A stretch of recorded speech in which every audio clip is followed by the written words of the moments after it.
The rightful heir, the perfect prince, beheaded his own mother. Horus and Set were competing underwater as hippopotami.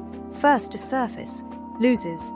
Isis, desperate for her son to win, threw a magical harpoon into the water. She hit Horus by mistake, pulled it out, threw again. This time, Set begged, "Sister, I'm your brother. Help me." And Isis, even though Set murdered her husband, even though he is trying to steal her son's throne, freed him. Family loyalty, stronger than justice. The righteous heir, the legitimate king, the one who represents cosmic order, beheaded his own mother. The Egyptians did not sanitize their heroes. Even the rightful heir is flawed. Even divine authority makes terrible choices. Worthiness is not perfection. It is proving yourself through failure.